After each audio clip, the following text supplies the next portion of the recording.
Ladies and gentlemen, please stand for our national anthem.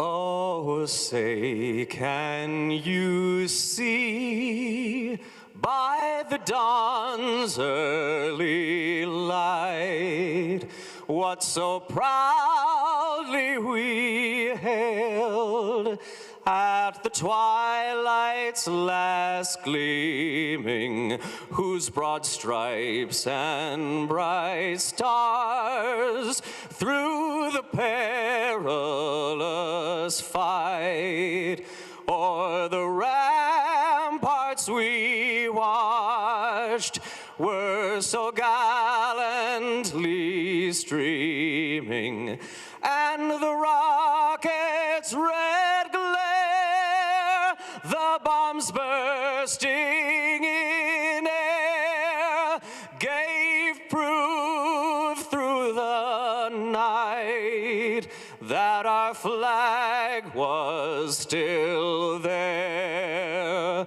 Oh, say does that star-spangled banner yet wave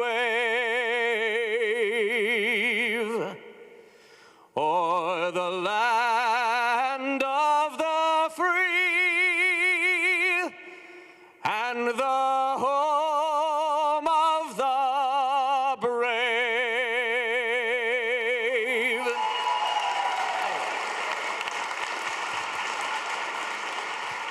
One more time, ladies and gentlemen, John Lloyd Young.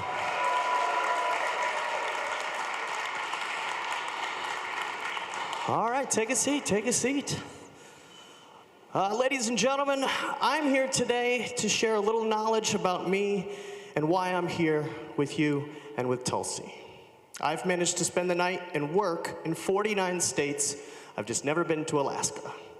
I used to travel with the Harlem Globetrotters, so I've seen every inch of this nation, and just like many people across this country, I had started to lose my faith in our political system. Anyone else agree with me? Did you start to lose faith in your political system? I didn't want Trump. I didn't want Hillary.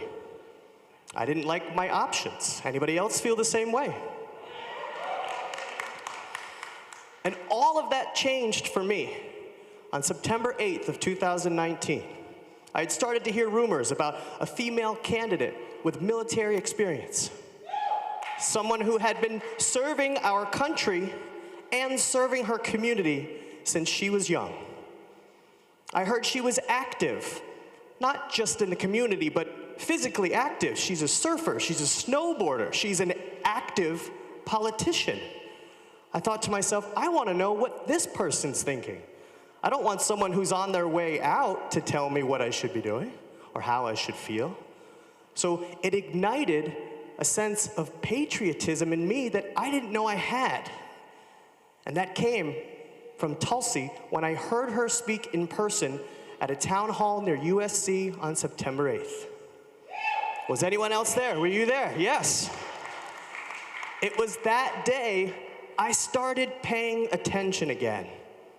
I started listening. I started reading not just headlines, but articles. Because in order for us to make a change as a nation, we have to do it together. The only thing that is unchangeably certain is the fact that nothing is unchangeable or certain. John F. Kennedy said that. I read an article that said Donald Trump's going to be impossible to beat now. Impossible is not a fact. Impossible is an opinion. Muhammad Ali said that.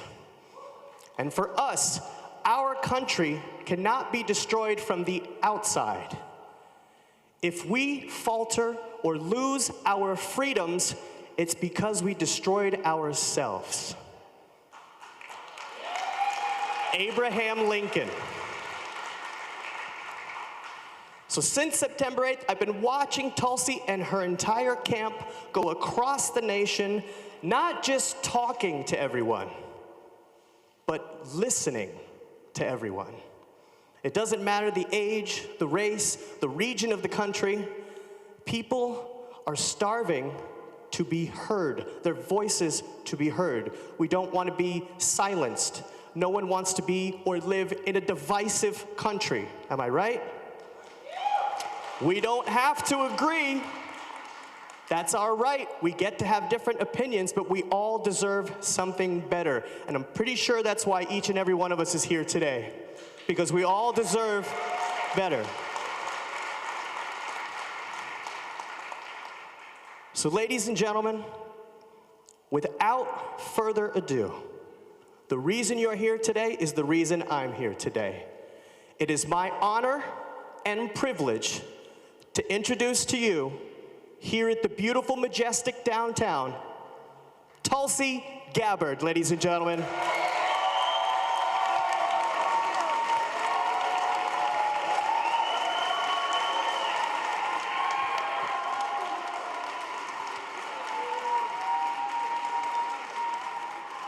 Thank you so much. Hey! Glad you made it. Good to see you. Good to see you. Good to see you. Hi, good to see you. How are you? Aloha! How are you? Good to see you. Thank you. Thank you very much. Aloha! Nice to see you. Thanks so much for being here. Have a seat, have a seat. Thank you so much. Good to see you.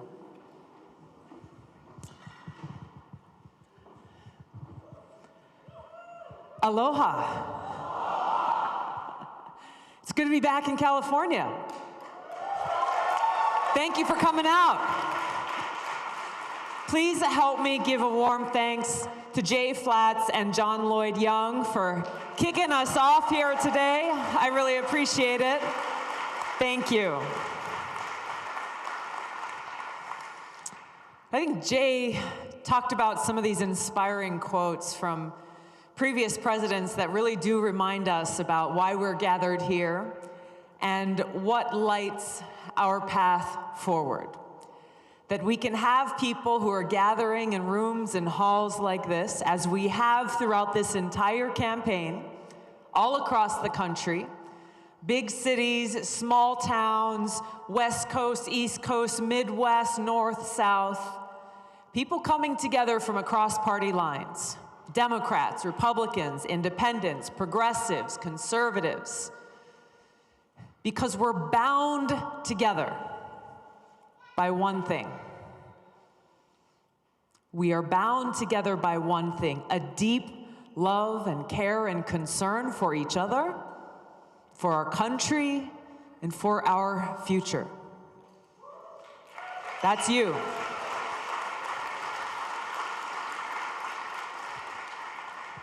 That we can have people who voted for Donald Trump, voted for Hillary Clinton, voted for Bernie Sanders, voted for Ron Paul, coming together out of a love of country, not out of a hate for Donald Trump, not out of hate for any one group or another, but motivated by love.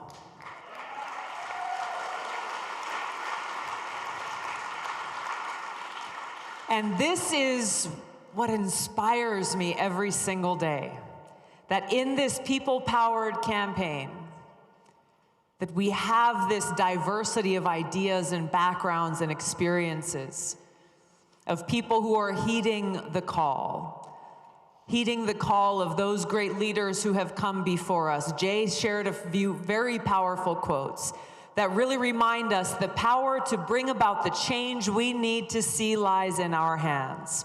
And we will not fall into the traps that are being set by the divisive talking heads on television or the party leaders on both sides who are seeking to tear us apart. And for what? Because they care about you? No.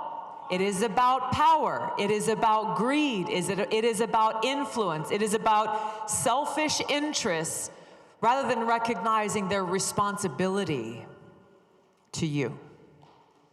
Their responsibility to think about and to stay focused on how their actions can have a positive or negative impact on the people of this country.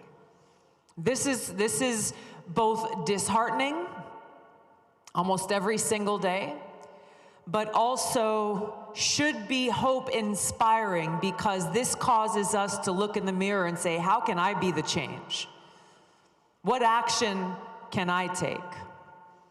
Remembering President Kennedy saying, ask not what your country can do for you, but what you can do for your country. And our country is a representation of us, of who we are. And that is the question and the challenge that is before every single one of you. What message do you want to send to Washington on Tuesday? What message do you want to send about what kind of future you want for yourselves, for your children, for generations to come? That at a time when we are surrounded seemingly by divisiveness and this us versus them tribalistic mentality, fill in the blank, whether it's politics or who you voted for or against, or what your profession is, or where you grew up, where you came from, the color of your skin, how you worship, if you worship, or whether you watch Fox News or MSNBC or CNN. At such a time in this cancel culture where we've forgotten who we are. That if you dare hear someone say something that might be offensive to you, or that makes you angry, or that you disagree with, it seems more often than not the easiest go-to action or answer to take is say, silence, cancel, delete your account, I don't want to know you. That's a dangerous thing. It might be easy, it might make you feel better, it might make you feel kind of righteous, but it's a dangerous thing.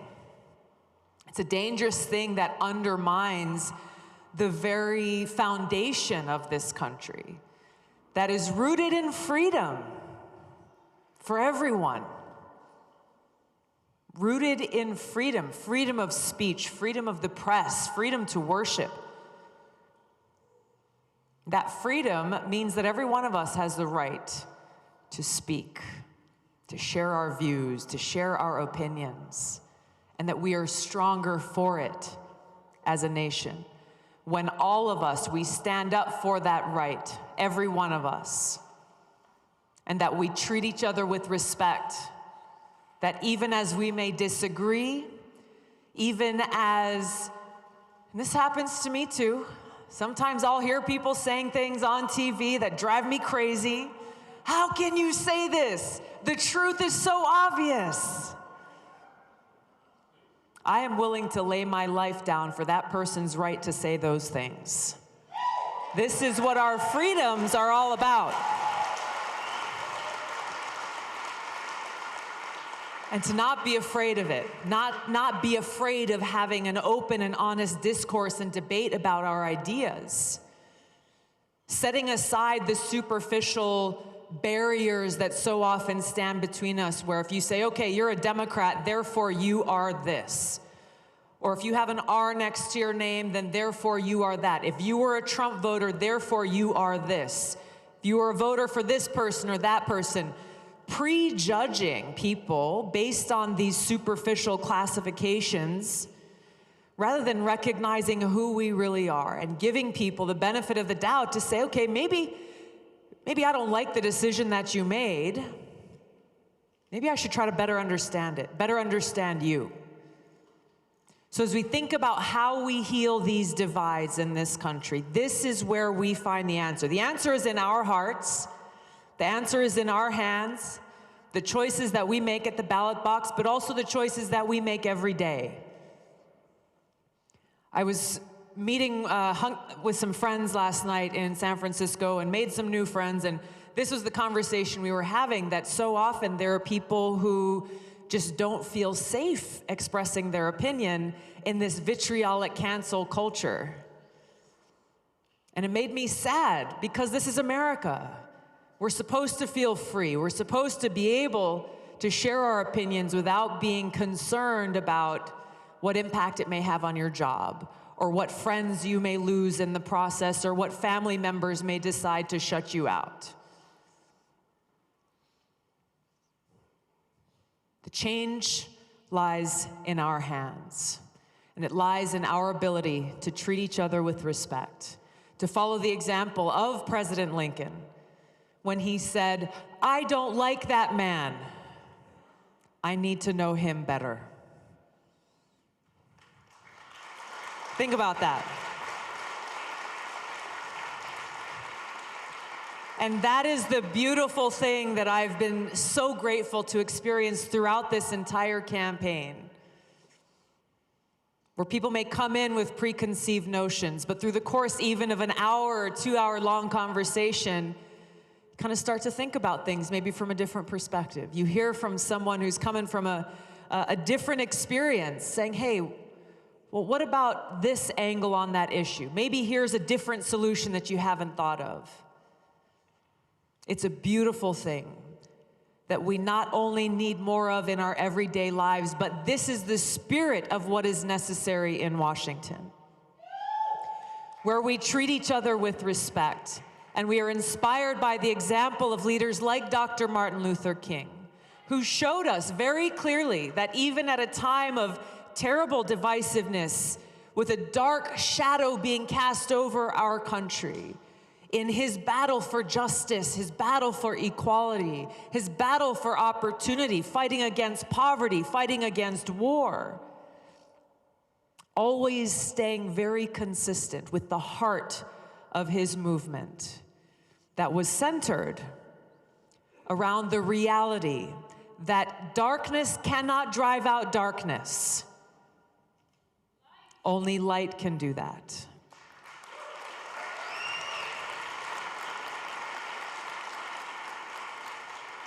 And that hate cannot drive out hate. Only love can do that. It is this love, or what we in Hawaii call aloha, that has the power to heal our wounds, that has the power to reignite that spark of light that exists in every single one of our hearts, to inspire us to treat each other with respect, to remember that we are all God's children. We are all connected, and therefore see each other for who we are and work together to bring about that positive change for all of us. Really bringing to heart what it says in our Pledge of Allegiance: liberty and justice for all, that we are one nation under God, indivisible, with liberty and justice for all. This is our how. How do we do this? And I get asked this all the time when things seem so dark and so dismal. I'm just curious, how many of you are on Twitter? Okay, a handful. The rest of you live better lives. I'm just saying. It's a great way to communicate, but you gotta be careful. There's a lot of toxicity where people feel comfortable saying pretty nasty, hate-filled things on Twitter that they would never say in real life. But even there, on that platform, how do you be the one that brings the light to that conversation? Instead of adding more of that darkness, bringing that light. Seeing how we can shape the direction not only of these conversations, but drive people to themselves to begin to reflect, saying, what impact am I having on the world? You may not get the immediate response that you hope for. Nonetheless, you drive on. Because we cannot stop here. The work is not done after you cast your vote on Tuesday. You've got your ballot right there. The work is not done after you put that in the mailbox. Thank you. So I start with this message because as we open the conversation, I want to hear what's on your minds. I want to address any lingering concerns that you may have. But I start with this message because this is at the heart of how we move forward. This is what is at the heart of what lights that path forward for us. Yes, the obstacles are great. The challenges are many. Every day we are reminded of how much the DNC and their corporate media partners are trying to silence our voices because they're afraid of the truth. They're afraid of the people's voices. And they're afraid of the change that we seek to bring about that will lead us towards a government of, by, and for the people, wresting that power from their hands in the government that exists today of, by, and for the powerful elite. You know something is really wrong when, as day after day goes on in this campaign, you're seeing people spending lots of money and time and energy to try to line up superdelegates in advance of the convention in Milwaukee to say, we got to be prepared to overrule the voices of the people because we're scared of who they might choose. This is the reality that we're facing. And the magnitude of the obstacles that we have to overcome. But we cannot be dismayed. We cannot be cowed.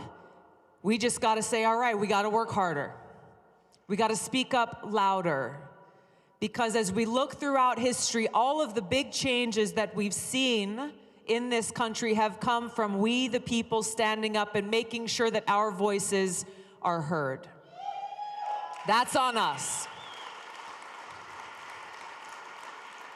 That's on us. And this continues after the election because even as we talk about the different ideas and solutions that we want to see implemented, we're dealing with a pretty paralyzed Congress at the moment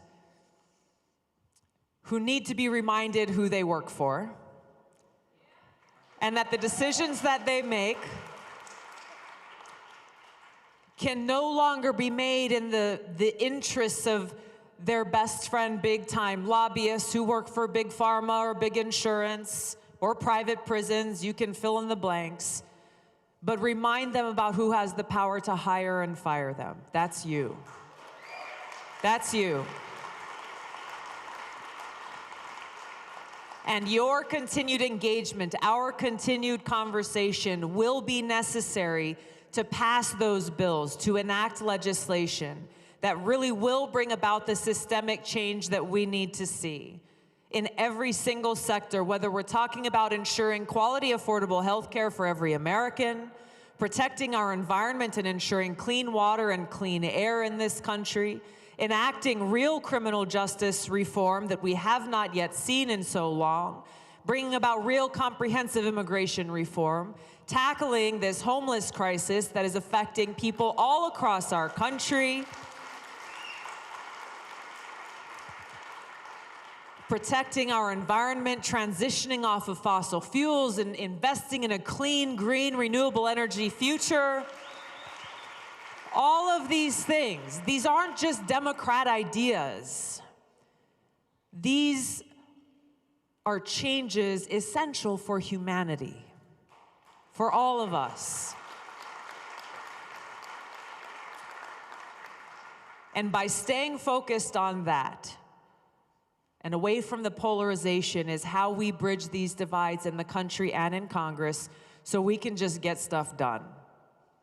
We can deliver results where we can bring about an end to this common refrain that we've heard over and over and over again for too long, that there's just no money. There's no money for education. There's not enough money to pay our teachers what they deserve. There's not enough money to protect our environment. There's not enough money to freaking get masks and testing kits for this coronavirus.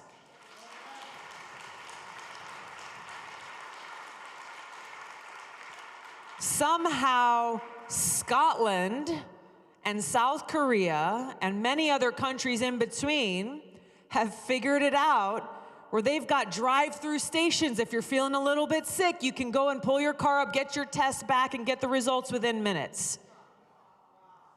How many testing kits does California have? Like 200 for the entire state? Give me a break. But this is what I'm talking about. We've been told over and over again, there's not enough money to make sure the needs of the people are being served. And yet, where are our taxpayer dollars going? How is it that there's not enough money for the essential things that the people of our country need?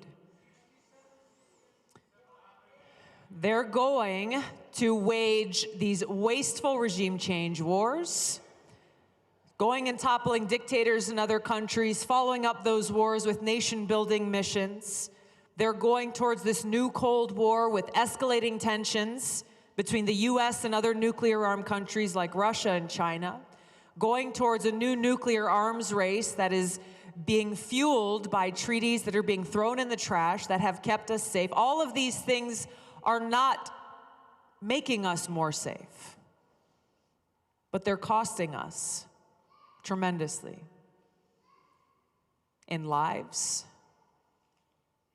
with our men and women in uniform, the lives of the people in the countries where we wage these wars, and they're costing every single one of us with the dollars that are coming out of our pockets and that are not going towards serving our national security needs or the everyday needs of people right here at home. This is the change we'll bring about.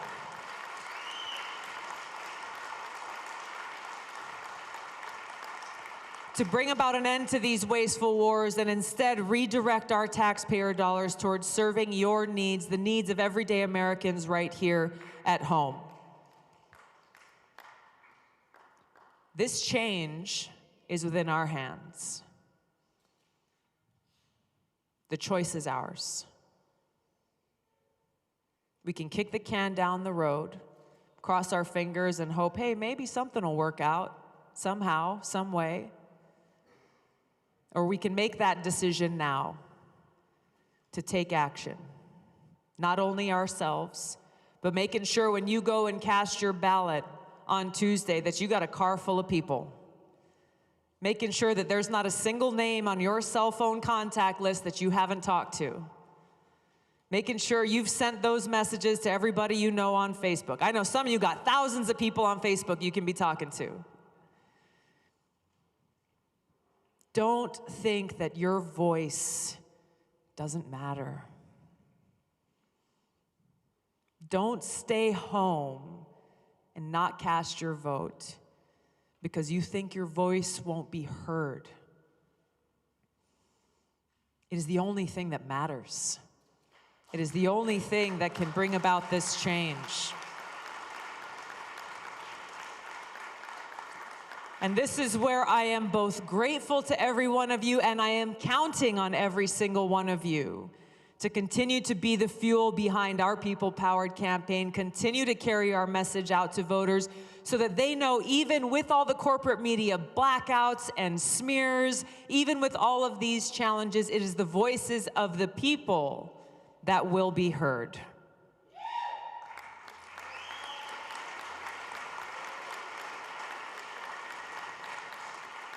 This is our country. Let's make sure Washington remembers that.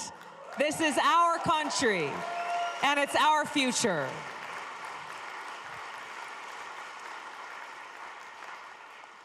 All right, we've got a couple of microphones here. I want to kick open the conversation. We have 4 mics and runners who will be running around here. Yes, sir, we'll start with you. I think your hand was up first. Yep. Thank you. Thank you. I want to do a quick shout out to Abraham. He definitely has his hands full. Abraham's my husband, y'all.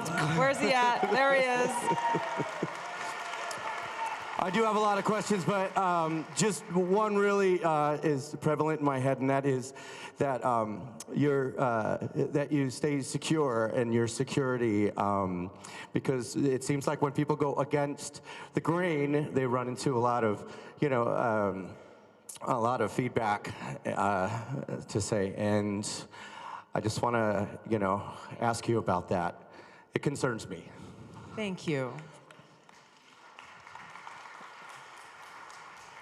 I get these calls from my dad with the very same concerns, and I appreciate it. It's something that we don't take lightly, that we're very conscious of. We have some security assistance here today, and we're taking precautions.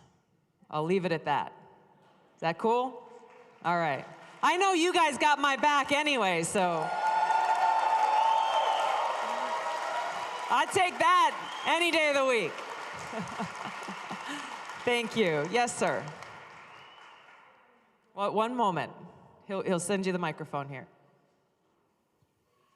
What do you think about our relationship with Saudi Arabia and the fact that they are the real enemy, but yet at the same time, without them, our whole economy will collapse? Can you describe the relationship, please? For too long, leaders in our country have bowed to the interests of Saudi Arabia, even to the detriment of our own security and our own interests. As president, that stops with me.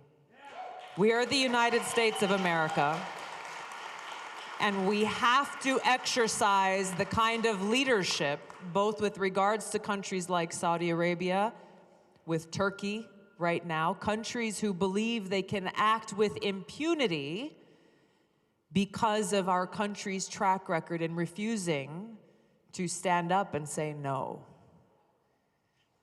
Saudi Arabia, I'll mention this briefly, but I want to talk for a moment about Turkey as well, because there's something happening right now that has a very direct risk to all of us. Saudi Arabia, and I've supported legislation to do this, to stop sending them weapons. We have to stop supporting their genocidal war in Yemen that is continuing to this day, causing the deaths of so many people and millions of people more to starve and suffer. Understanding Saudi Arabia remains both a direct and indirect supporter of terrorist organizations like Al-Qaeda and others. They're the #1 exporter of the Wahhabi Salafist ideology that's fueling these terrorist organizations. And we've got to call it out like it is and call for an end to that. What's happening with Turkey right now as a NATO ally, they have started a war with Syria, one they've been waging for a very long time, a little bit in the shadows, a little bit behind the curtains, where they have been directly supporting the very same terrorist groups our troops there are trying to defeat, ISIS and Al-Qaeda. Why? Because they want to see regime change in Syria. They've now invaded and are occupying the northern part of Syria, and their soldiers are literally fighting alongside ISIS fighters. Yet they're asking the United States for weapons and aid and support, pulling the NATO ally card, escalating this war. Russia has now sent a couple of battleships to Syria, putting us at risk of being forced to enter into a larger war against Russia, the other nuclear-armed country in the world. This is what is at risk here. And the problem with, and this is why strong leadership based on experience and understanding in national security and foreign policy is necessary to have in the White House as commander-in-chief, to be able to recognize what Turkey is doing and how detrimental an impact it has on our national security, and how the very fact that they are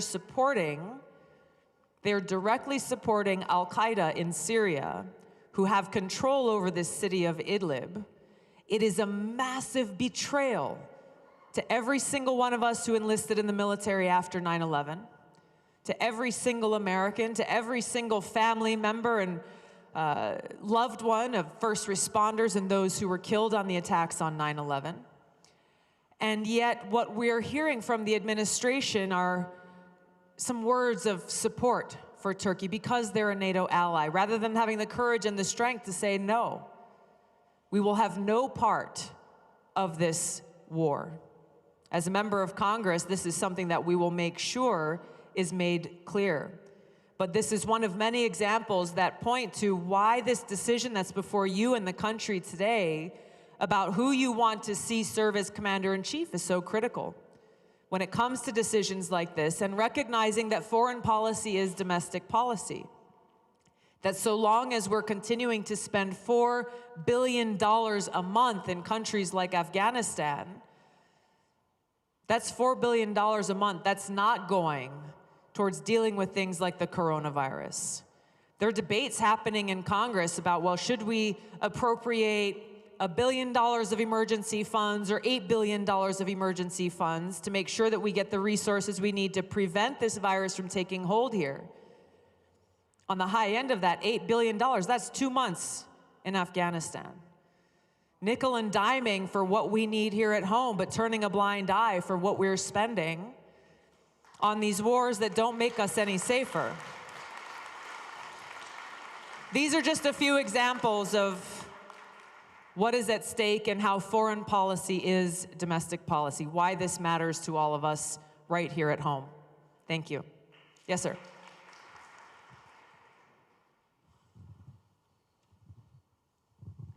Thanks for having this. I appreciate it. Thank you for being here.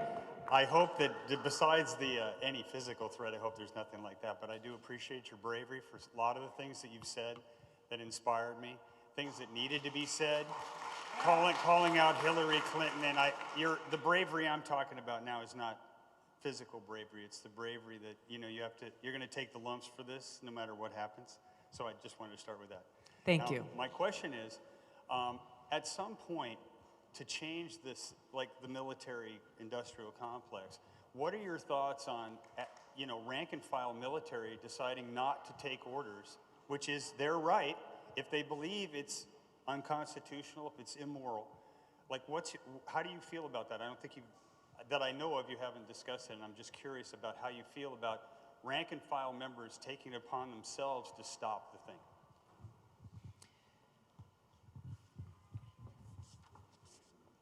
The military is bound to obey legal orders. And every service member has the right to stand up and reject an illegal order. There are a lot more servicemen and women across party lines who take that oath to our Constitution and to support and defend, protect the safety and security of the American people very seriously, and who understand how important it is that they remain loyal to our country and the American people and to the orders that are delivered to them by their commanders and the Commander-in-Chief. I don't want to get our servicemen and women mixed up into the divisive politics of our country. I think it's important that the way this system works is that we bring about that pressure to our political leaders to make sure that those policies, those decisions that they are making, especially as it relates to our troops, are decisions that really honor the great sacrifice that they are willing to make for our country.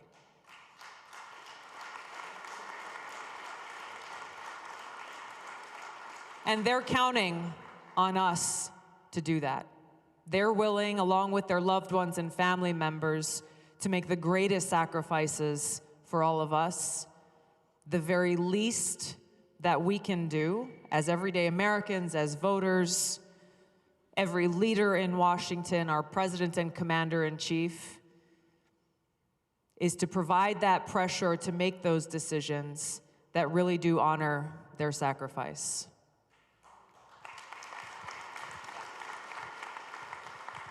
Hi, I was curious about what the conversation around finding a solution to the homelessness crisis in our nation in general and Los Angeles in particular, what that sounds like. Thank you. First of all, and without hesitation and without delay, this homeless crisis, as president, I would declare as the national emergency that it is.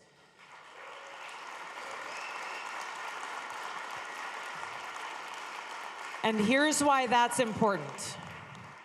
Because even as I've gone and walked through Skid Row and had conversations with people who are without homes, many of them being veterans, many of them single moms, many of them people who have worked hard or even working and still unable to be able to afford a roof over their heads. This is something that is afflicting big cities and small towns, rural communities and urban communities all across this country.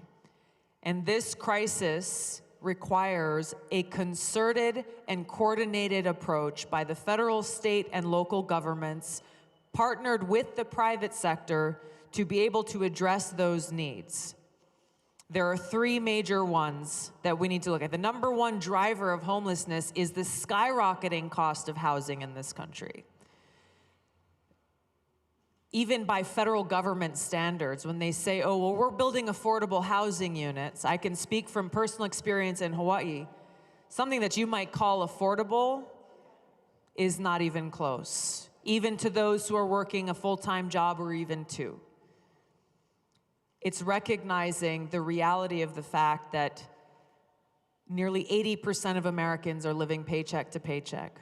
Just one accident or unexpected expense away from being pushed out on the street.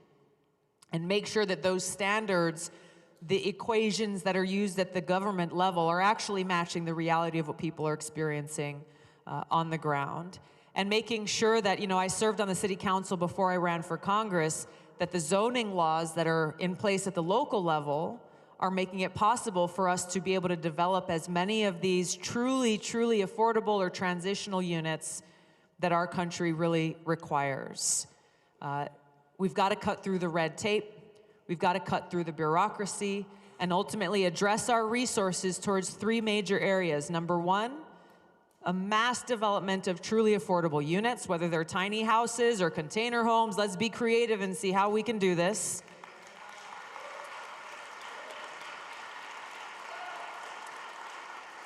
And provide the resources necessary to the many amazing organizations, nonprofit groups, people who have dedicated their lives and their time towards providing mental health assistance, providing help for those who need it, who are dealing and struggling with substance abuse and addiction.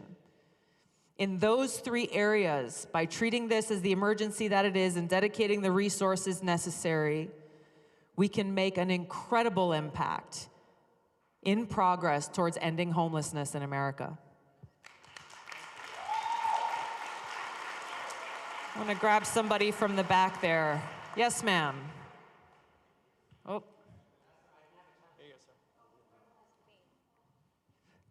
Thank you. Last time I didn't have a chance to have a question. I appreciate what you are doing. In fact, I voted already yesterday. And although your chances might be minimal, but I hope you and Bernie together make a good team. At any rate, I see the greatness yet imperfection in many of the candidates, especially the secular ones. I was at an event and somebody asked, who is the most secular candidate? I thought the one who dares not to say G bless A. I left the theocracy and hope anybody who leads us next has the strongest stand against the spread of Islamic theocracy. While I respect everybody's peaceful faith, I am wondering what would you do in terms of foreign policy to promote separation of state and religion and making human rights of all as prerequisite for lifting sanctions against religious or other dictatorial states? Thank you. Thank you. There was a few different points in there that you brought up. I think first of all, it's important for us to recognize and respect the freedom of religion in this country and the separation of church and state. That just as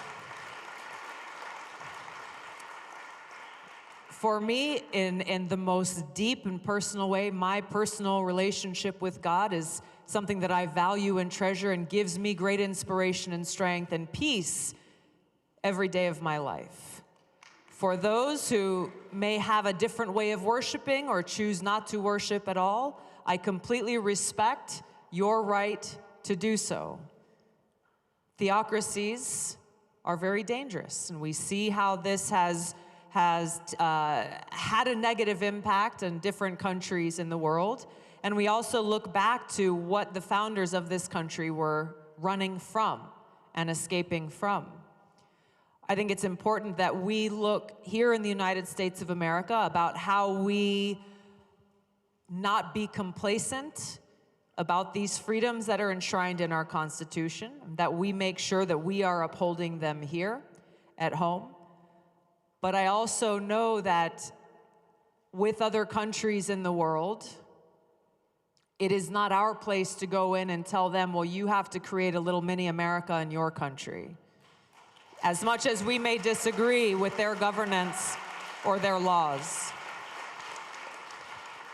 Yes, ma'am, I missed you earlier. Thank you. Aloha. Aloha. I would like to make a statement and ask a question. Okay. First,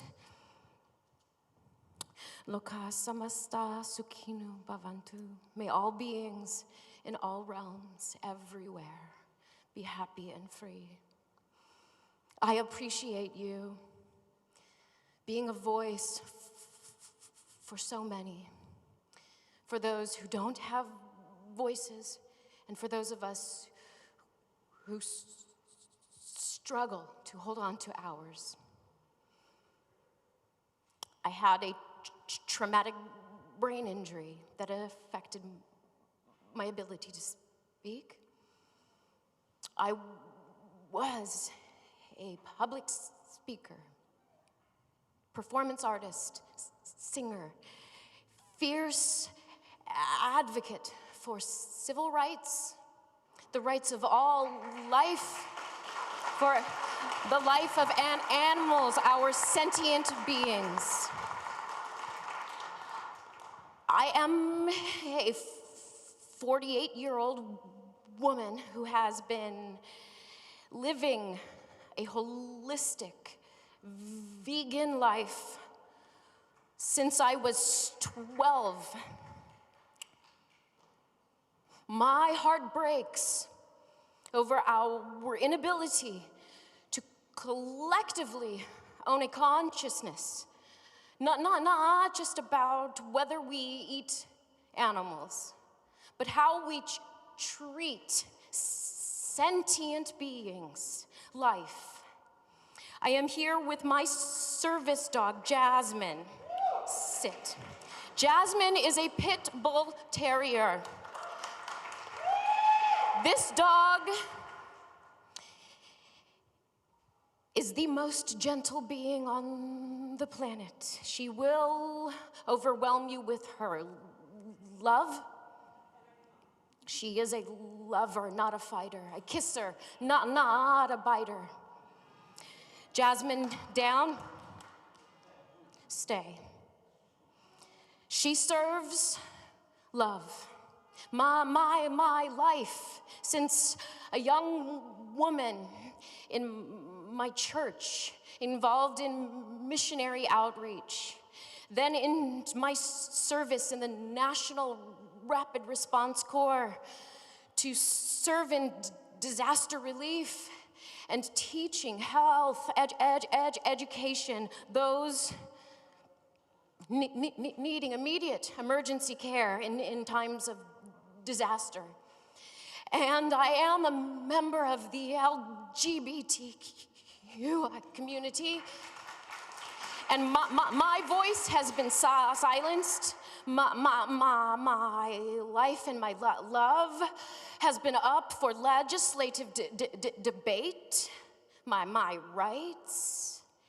And I have fought for them. I stood on the Mormon temple in 2008 with my peace flag, preaching a message of love, because I believe that truth and love always win.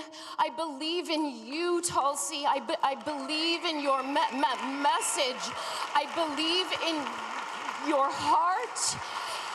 And I can say with all sincerity, I authentically love you. I see you, sister. I see your love. And I am not alone. I am not alone. I struggle every day to remember the authenticity of who I am, a child of love and light and peace. I am here to serve selflessly. I have since I was a very little girl, rescuing fledgling birds falling from their nests with my dear mama's help. I know what it is like to serve selflessly. And when I became injured at work in 2008, I was left with a permanent disability that has altered the course of my life in a way that challenges me to lovingly, compassionately be gentle with myself through this process, because not only am I a vegan and a fierce advocate for love, I love my temple. I was an extreme athlete, and my body has changed in a manner that makes it so I daily must radically accept this new normal. And although I try and have fought for my rights and fiercely fought for the rights of others, my rights, the taxes I have paid to support those of us who are confronted with unfortunate circumstances that leave us in chronic pain or in disability of varying degrees. As recent as 2 nights ago, I was harassed by a medical doctor who mocked my speech impairment, and I am only here by grace. Tulsi, I would be homeless for not the grace and love of someone who happens to barely be in a better position to not kick me on the streets. I am sorry it is taking so long. Thank you for listening to my heart. Thank you all. Thank you all for listening to my heart. I do, yeah. Heart on my heart. I love you, girl. I love you, and it's so gorgeous.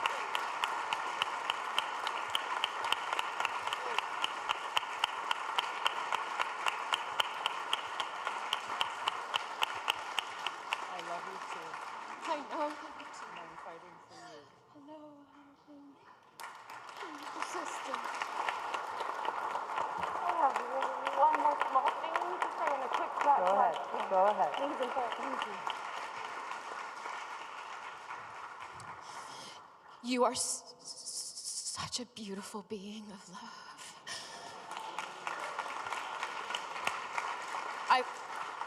I wrote something I remember that I know that you know in your heart's message. Gandhiji said this: when I despair, I remember that all through history, the way of truth and love has always won. There have been tyrants and murderers, and for a time they can seem invincible, but in the end, they always fall. Think of it, always. Truth and love will always win. My question in this fight that not just me, so many others who are livid that your voice is being silenced from the grander stage. My question, how, Tulsi G, how can I lovingly show up to serve you in this fight? And beyond this campaign, how can we continue to show up with our love and support? And beyond that, if there's anyone here whom I know, an attorney who can help me with my disability, I will be indebted. I am grateful to see these lovers of love here, and I am so grateful for you, and thank you, thank you, thank you. Bless you. I love you, Tulsi. I'm so happy you're here. I'm so honored, my daughter. My daughter, my father, Thank you. Thank you. Anyone who told you you don't have a powerful voice didn't know what they were talking about.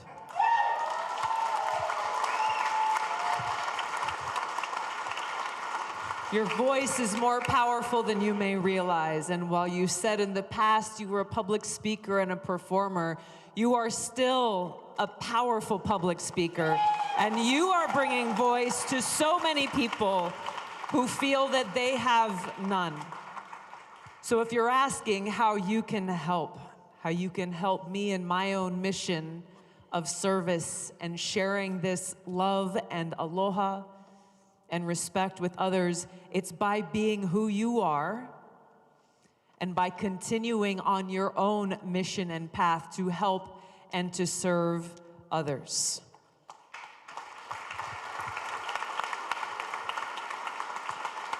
You're saying it doesn't seem like enough. I know the feeling, trust me. I live with it every day. But what can you do?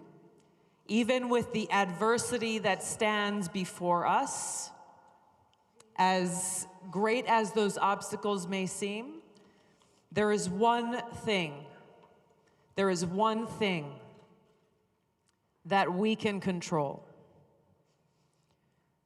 It's our attitude and the choices that we make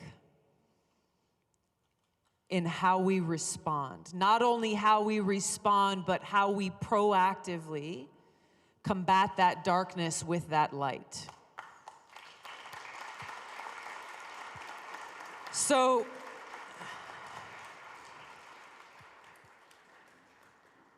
for all of you who are thinking some of the same things of, what happens next, and too often after campaigns are over and elections come and go,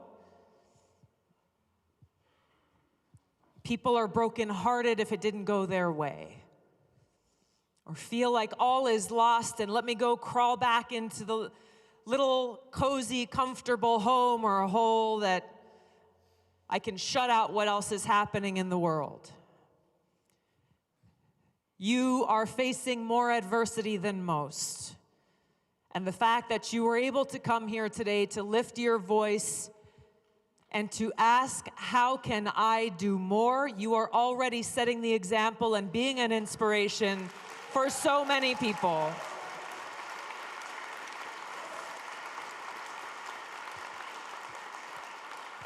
Because it does not stop here. It doesn't stop after Election Day. The kind of change that has brought all of us here today, from all different backgrounds and all walks of life, says that we together recognize there is a deeper spiritual change that we need to make in this country. One that brings us back to our core, to who we really are.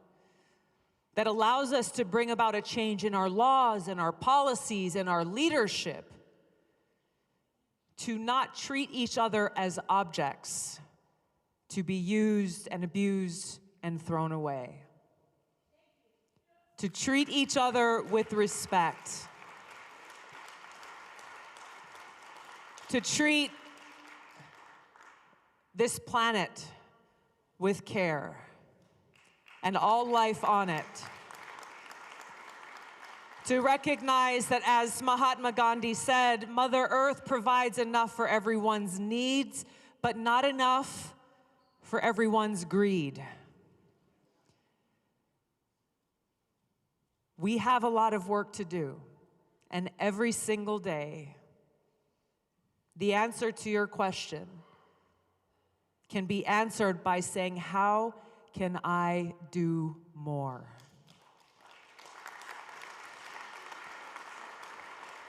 Never being complacent, never falling into that trap of saying, well, gosh, my life is too hard.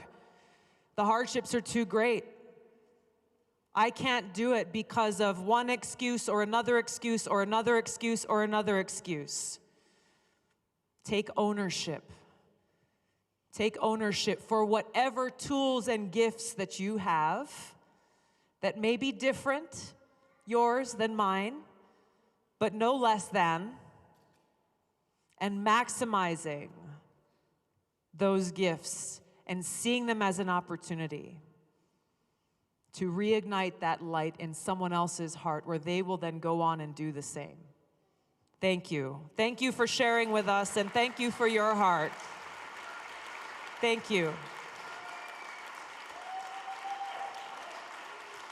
Thank you. Yes. Yep. Awesome. It's an honor. Thank you so much for coming to Los Angeles, first and foremost. I'll try to keep it brief, because I know a lot of people have questions, but just want to say just big shout out for calling out Kamala Harris on the debate. Like that, I think as a Californian, and I moved here like 2 years ago, but like, yeah, I know her work up there isn't very legit. Thank you for voting present on the impeachment vote.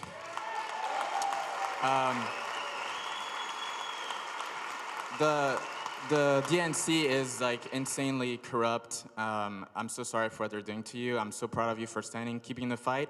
Which I have some good news for you, by the way. Pete Buttigieg just dropped out. So please keep going. Like don't stop. Like California is gonna stand for you. Like a lot of people here like are gonna vote for you. People that aren't here are gonna vote for you, and throughout the country. So, because yeah, like some of us didn't vote for Clinton. Some of us voted for Trump, and because he stood up to the establishment, and although I think he royally messed up and unfortunately got compromised, I think our votes matter, and I'm happy that now at least you have a chance. If it was Clinton in the office, like I think we'd be screwed for another 4 years. But my question for you is simply, and I don't mean to make it like bad or anything like that, but I kind of want to get some more information about your position on Palestine, and because they're a very underrepresented people in the world that are suffering. There's people of all creeds in China as well suffering, but for the Palestinian people, when you're president, because I think you will be, if not this time, next time, what will you do for the Palestinian people to give them a future? Because I know a lot of Palestinian immigrants live in the United States, and I think they matter. Thank you. Thank you.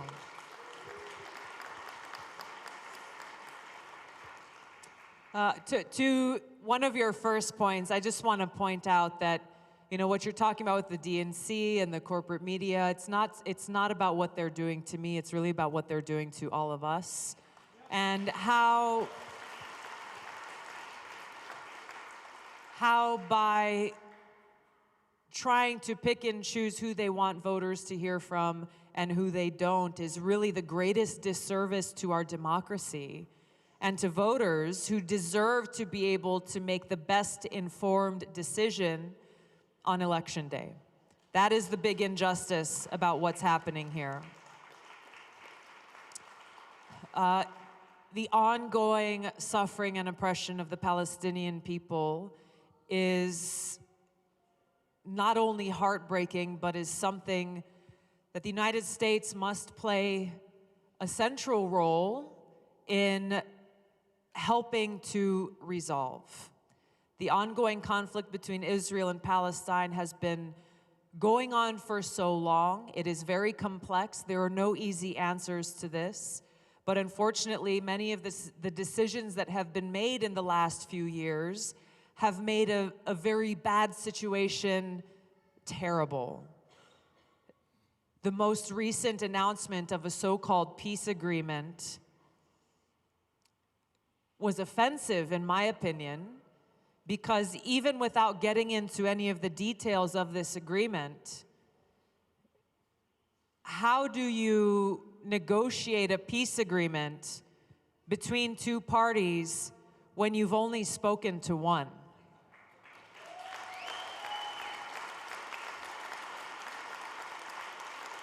That's not how life works. That's not how it works. And then you tell the other one who didn't have a seat at the table, take it or leave it to your own peril. That's not how it works. And it's unfortunate because we have an opportunity as the United States to be able to help provide that role of being a neutral mediator to help get these talks back on track. It would require undoing some of the decisions that this administration has made to make that conversation even possible. But doing so, this is what I would do, and being able to do so, respecting and understanding that ultimately those peace talks must lead to a place of resolving this conflict by an agreement between both parties. It cannot be something concocted externally by us or any other country and imposing it on the people of Palestine and the people of Israel, saying, here's what will solve your problems. That'll never work. There's not an easy answer to this. We cannot be a biased arbiter if our real goal is to help bring about a peaceful outcome. That's the way that I would approach being able to help provide that positive impact towards truly being able to bring peace to the Middle East. Yes, sir.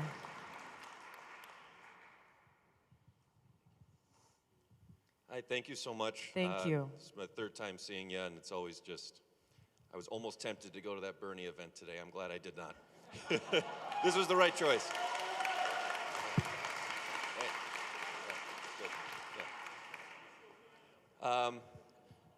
My question's kind of a tough one, so I know you got to be kind of careful in the answer here, but you know, JFK also said, those who make peaceful revolution impossible will make violent revolution inevitable. I'm all for peace, I'm for aloha, I'm for diplomacy. But when we get to a certain point, enough people are actually dying that this is a war, essentially. Not one that the people declared, but one that we're the victim of. I mean, we already have each year, the number of Americans dying from the opiate crisis is equal to the entire Vietnam War every year. At some point, when do we put on those yellow vests? We can try for peace as best we can, you know, have enough numbers that they just have to listen. They won't be happy about it, but they'll listen. When do we reach that point? I feel we might have been there maybe 10 years ago, but I'm just curious where you stand on that with the Yellow Vest movement and when enough is enough. Thank you. Thank you. Thank you.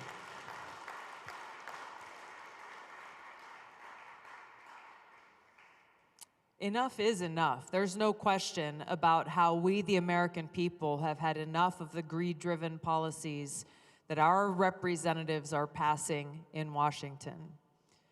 But again, I look to the example of the army of activists that Dr. King inspired, and that even in his own movement, there were those who questioned and criticized his nonviolent, love-inspired approach to change.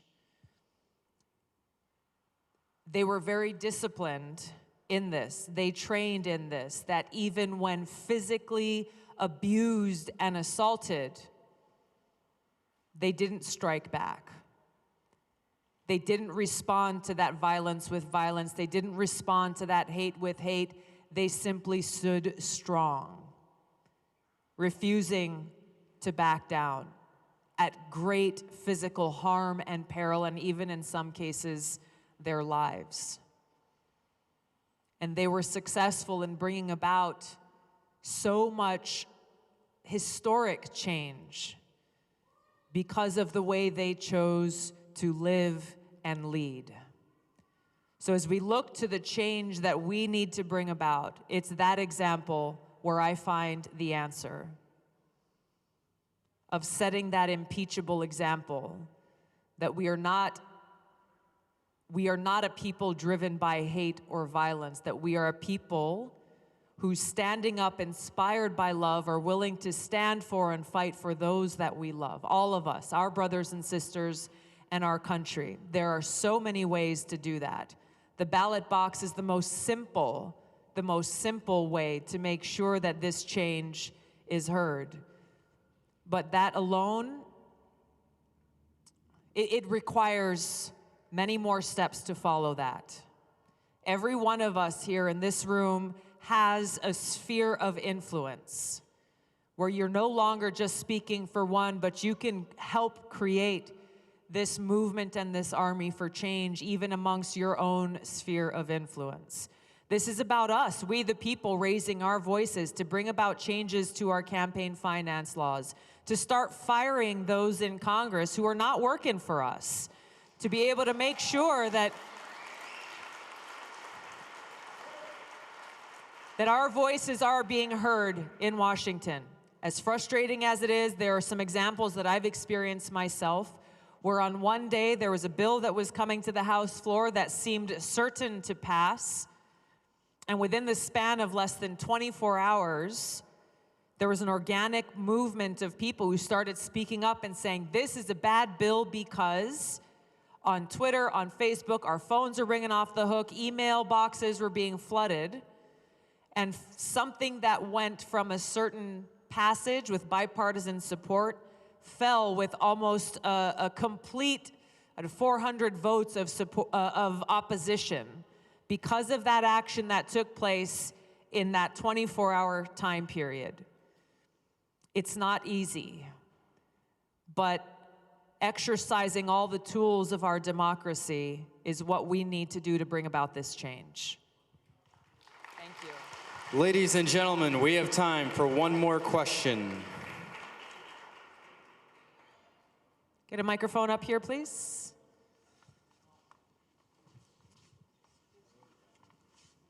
It's okay. Hi, thanks for taking my question.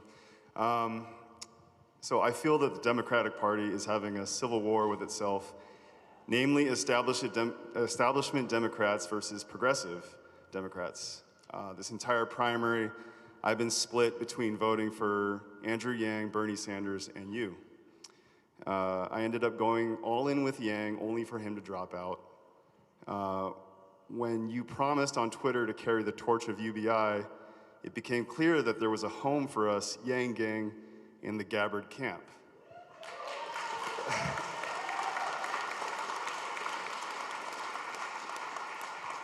So my question is, with Yang dropping out because he saw no path to victory, what is your path to victory? Or more importantly, What does victory mean to you?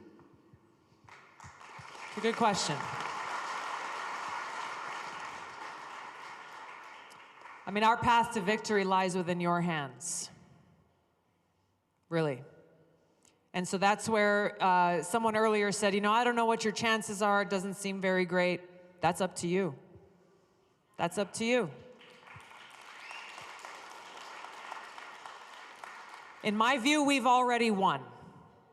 When you look at how we've been outspent by tens of millions, even hundreds of millions of dollars, we have outlasted the vast majority of the other candidates who are running for president. How is that possible? It's because of you. It's because of you. So our ability to be able to continue to bring this message to voters is because of the many people across the country who are saying, you know what? How can I do more? I'm gonna skip a guy who's a supporter in Tennessee. He tweeted out yesterday or the day before, and he said, you know, my family usually goes out for dinner once a week. We're skipping our family dinner out and eating at home so I can donate another $40 to help you get your message out.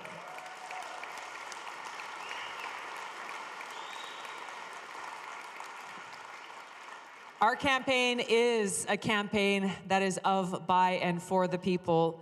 And I look forward to being able to continue this message to voters across the country in spite of the challenges that the media and the DNC has placed before us. Because what we're experiencing here today and the incredible energy in this room is the same thing we're experiencing everywhere we go, which tells me that people are hungry for the truth. People are hungry for real leadership.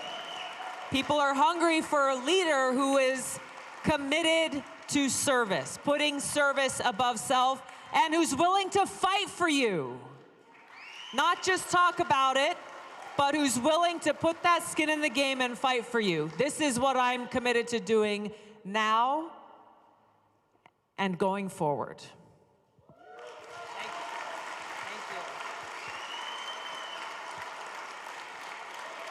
Thank you so much, everybody. Huh? Yeah. Thank you so much. Thank you, thank you, thank you. I'm going to just say a couple of words to close us out here. I want to hear from one of our veterans who has come and joined us here today before I close. Thank you, sir. Thank you for your service. Wait 1 sec. He'll turn up your microphone. Hello? Check, check. Check, check. There you go. All right, there you go. Thank you very much for taking the call. As a veteran, I see that one portion of the population that is ignored on a regular basis. We talk about Medicare, Medi-Cal for everyone. We talk about forgiveness of student loans. We talk about the wars we have, we don't have, we like, we don't like. I'm a veteran from Vietnam era. Welcome home. I was medevaced out of Ashaw Valley on the 20th of August, 1969. We find now that when we have these conversations about medical care, that in the Veterans Administration, they lack a lot of judgment, a lot of guidance, and a lot of resources. If we're going to talk about Medicaid and Medi-Cal and how we can go and improve society as a whole, we should start with the VA. Any veteran who has anything other than a dishonorable discharge should get full and complete medical care at any VA.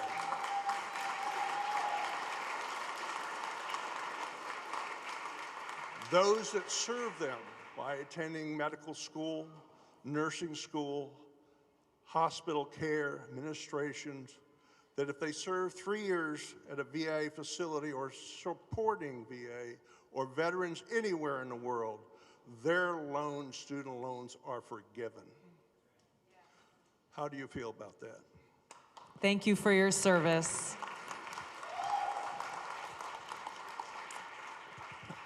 Our VA is not making its mission. Our VA's mission is to care for those who've borne the battle. Care for those who have borne the battle. That means something.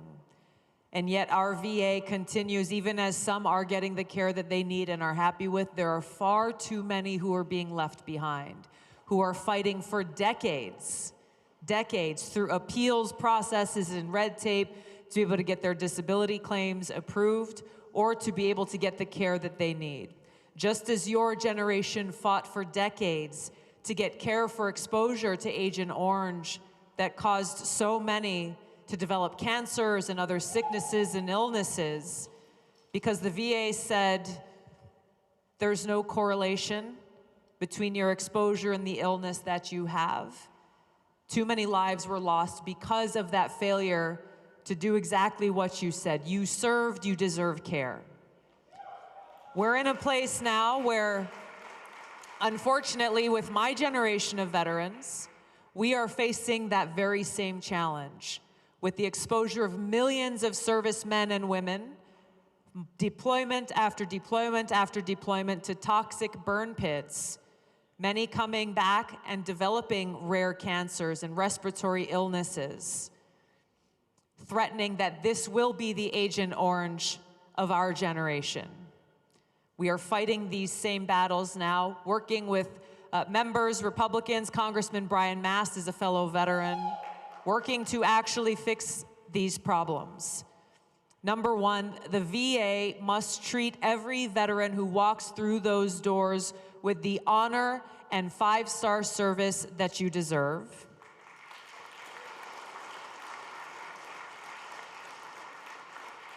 That no veteran will be left behind. And number two, and there's legislation that we're working on now to make sure that we are attracting the best doctors and the best nurses by creating a sort of civilian GI Bill to make sure that whether it's tuition forgiveness or tuition assistance, that we are bringing those who choose that path of service the ability to be able to do so. Thank you. Thank you for your question.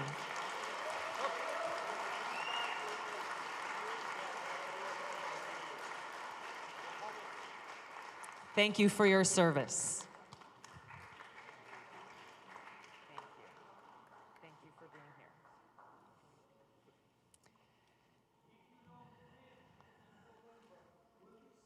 here. Have a seat real quick. Have a seat real quick. I will always carry on. I will never quit. That's not who I am. Nor should you. Nor should you. I'm so heartwarmed and grateful that all of you took the time to come out here and to share your aloha with me, with our team, with my family. Time is the most precious thing that any one of us has to give. And the fact that you chose to give some of your time here today means so much to me. Because I know that the time that you've shared here today won't stop here. The choice is ours about what we want to see our country become. Don't let anyone else tell you that you don't matter, that your voice won't be heard. That will only be true if you allow them to be right. Don't let any pundit or talking head on television tell you who can and cannot win this election. That choice is in your hands.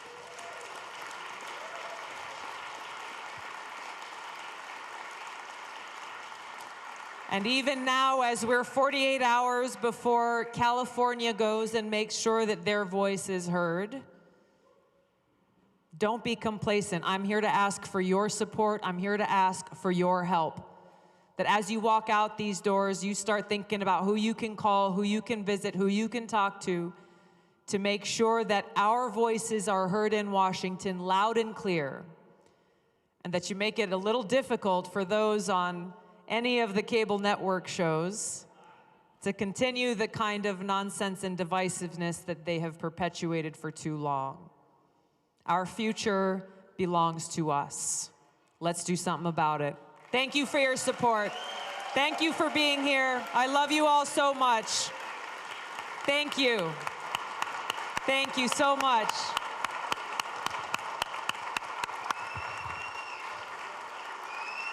Hello.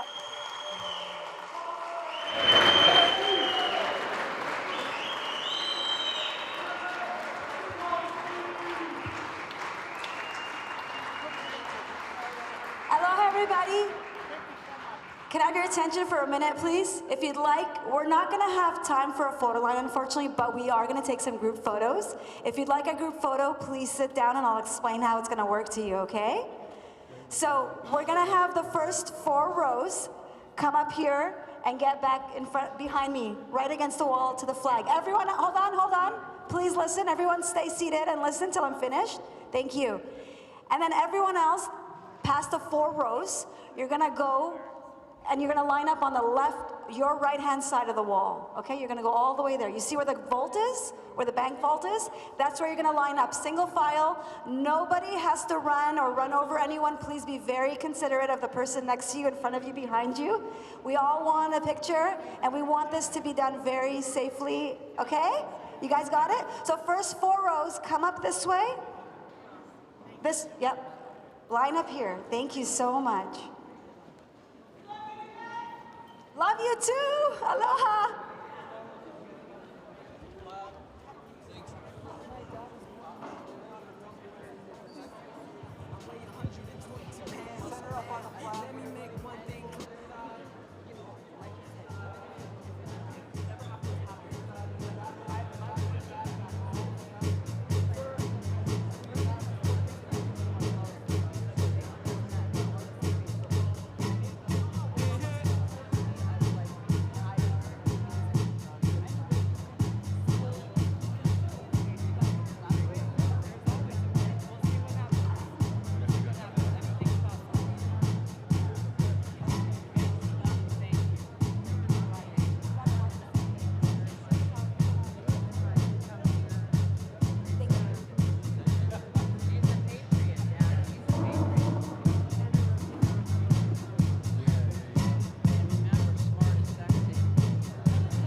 Abraham. My name is Abraham. Yeah, nickname. Everything's alright. You can really swing and shake your pretty thing. The parties are out of sight. Okay, everybody. Saturday night in Harlem. We're gonna, everybody on the stage, please, we have to exit now. You can follow, there's chairs right here. There's an alleyway right here.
the next photo, move a little bit further this way, about another 5 feet or so.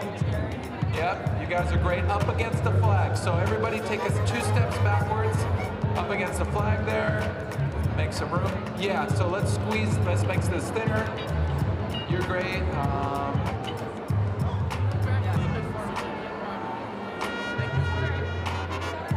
Okay, sir, let's get you back.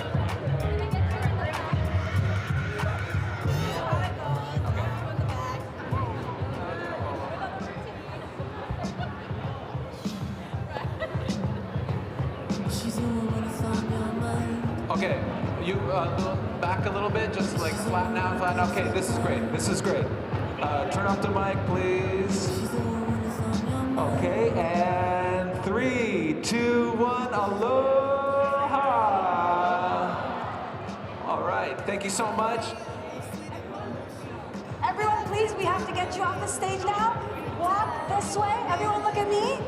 Walk that way, please. So we can get the next group. Aloha, everybody. Thank you.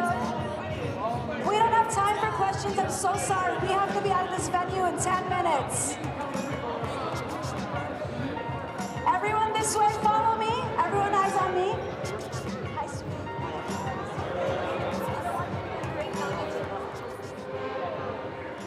Okay, as soon as we clear this out, the next section, get ready to come on over.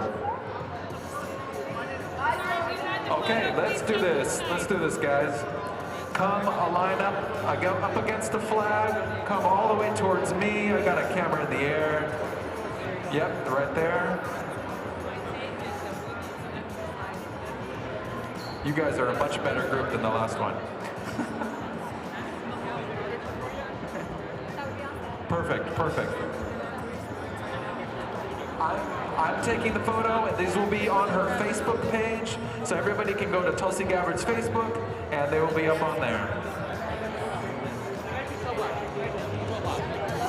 Okay, let's squeeze it. More people towards the back, more people towards the back. We can fit a lot more people here. Come on in, come on in. Yeah. Sure? Yeah. Okay, you're great, that's great. Let's put more taller people towards the back. Maybe one step back, we can put a few of you. Ma'am, yeah, come on right up towards the front. You there, go squeeze in towards the back a little bit more. Okay, hold on. Oh my gosh. Watch out. There we go, yeah.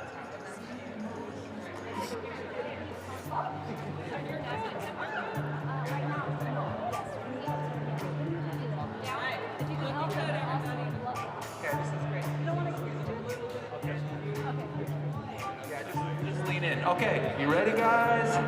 And 3, 2, 1, aloha! Right on. Thank you so much.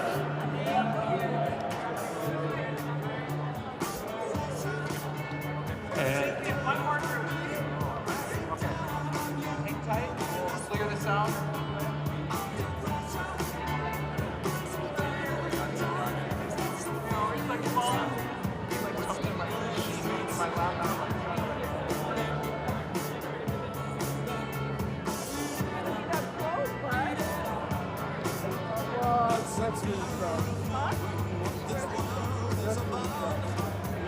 Okay, we need to clear out of the photo section.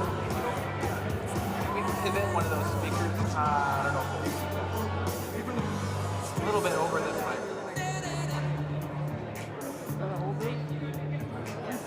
You guys are all waiting for a photo. Is that right? How many people still need a photo? Raise your hand. This is the last photo, so if you'd like a photo, now's your chance to get in. Going once, going twice, last photo. You wanna